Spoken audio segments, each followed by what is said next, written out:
playing this weekend? It's great. It's, especially since I've been growing up in the state of South Carolina. It's something that, you heard about all your life. And, the Clemson-South Carolina rivalry, you see so many things. And, within class growing up, you had your Clemson fans, you had your South Carolina fans. And, to actually be a part of it just sometimes overwhelming. I remember my freshman year just, being in William Bright Stadium and just looking and like, wow, I'm part of the rivalry now. I'm not just watching it or hearing about it. I'm actually part of the rivalry. Are you tired of talking about the Gamecocks winning this rivalry game? Yeah, they've for the last 5 years and the 3 years I've been here, they've won and that's point blank about it. And you can't change nothing about that. All you can do is go out this year and try to do the best you possibly can. And it's nothing to be said. They won, and this year's a new year. You just have to go out there and try to change that. Would it be more relief than joy if you were to beat USC? I mean, I feel like that will probably top off my senior year, just, of that happening, just, the inner streak that's been going on and something that we've been working hard and had to deal with for 5 years now. And that would just top it off at this point in my senior year, just, season finale, just the inner streak here in Death Valley. And, that's just one thing that I'll always remember all my life. What are your thoughts when you walk in a team meeting room, you see a countdown clock, you see a picture of Connor Shaw's on the Clemson helmet, and you see the score in the last 5 years? It's something that you have to deal with 365 days. And so, there's not many days I walk around the stadium and I don't see it. So you live with it. And I think that's what Coach Sweeney wants to put in our mind. This is something that you have to live with for 365 days throughout the whole year, just because, they're the in-state rival and, it's Clemson and Carolina fans throughout the whole state. And so wherever you go, you go in the grocery store, you're going to hear about it for 365 days. So, for the longest, we had to look on that wall and see that it said 0-5. And that's something that you're not proud of at all. And so it hypes it up more for us and, make us realize more what's at stake. This is the 10th anniversary of the brawl here in the Valley. Did you see that? I guess you were, a kid, maybe 11, 12 years old. Did you watch that game? Did you see when it happened? And the intensity amongst the players, I mean, it was very nasty back then. How would you describe it today? Actually, I did watch that game. And the reason why, because, my cousin Todd Hill played here. And so it was one of those things. I was home and I was just watching, and growing up, I didn't really have a clear-cut favorite or anything like that. I just, I knew about the rivalry. I had a cousin that went to Clemson, and so I was watching, and from the very beginning, it was getting ugly. Coming down the hill, and pregame and everything like that. And I would say it's still intense. It's nothing different, And one thing that makes it real intense is when a lot of the players on the other side. And so I'll say it's still intense.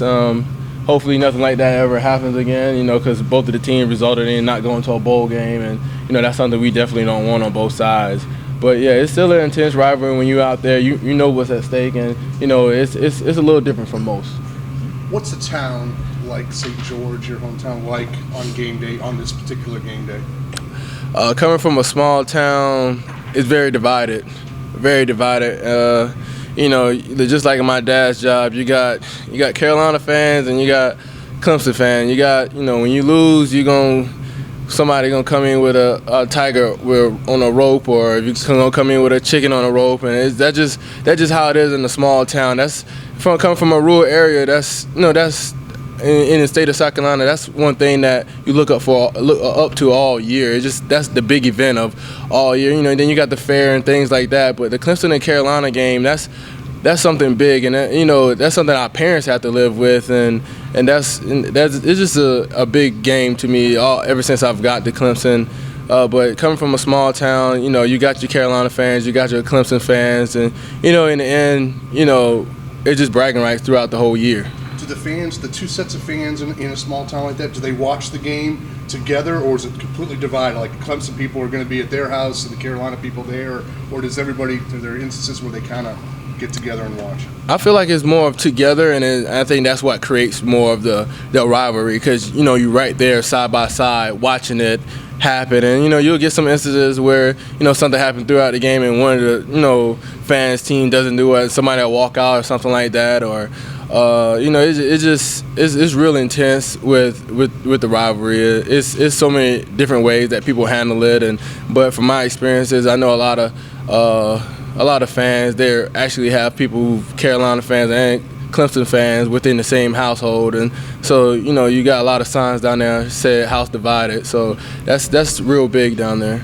Is Pharaoh Cooper one of the most dangerous players you will have faced this year? Yeah, he's a real competitive player. I've watched him, and just seeing him from last year to this year. He had a big impact on our game last year.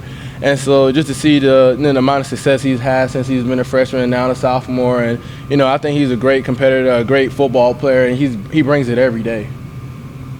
Do you feel like you guys have not only have something to prove winning the streak, but being the #1 defense ranked in the country? I mean, this would be a huge way to end the season with a strong showing of beating your rival and hold on to that #1 rank. Yeah, I mean that's what we've been shooting for since the beginning of the year, to come out here and prove that we can be the #1 defense in the nation. And this is a game that's going to be in the way of it, and we have to go out there and go with great focus and prepare this week. Just go out there and with great intensity, run to the ball, relentless pursuit, everything that we possibly can do to hold on to that #1 spot. So you have a rivalry game, but it's so much more at stake within just the rivalry game. It's you got the #1 defense. We want to prove we want to go to a real good bowl. There's just so much in this, and you kind of want to do it for the fans too. It's been a long time since we won the state championship, and so in the back of my mind, I want the Clemson fans to be proud of something. I want them not to have to live with another year of dealing with no bragging rights, and so anytime I'm encounter with a Clemson fan, even though this is not the case, they always be like, just please win the last one, just please win the last one. And it's something you're like, well, if we only win the last one, then you won't want that to happen. I mean, I know you won't, it's been 5 years, but it's something that you really want for the fans, and it's just something, it's not just about us, it's so much more a part of it. You've seen a lot of film on both guys over the years and played against both. What are the challenges that are different that Dylan Thompson brings as opposed to Connor Shaw? I actually came to camp with Dylan Thompson, and he was here at Clemson, and then he went to Carolina camp, and then me and him knowing each other through recruiting processes and everything like that. And I've seen him a couple times, some FCA things and some church things and anything like that. But Dylan's a very confident quarterback. He knows the system, and he's going to do everything to get his team going.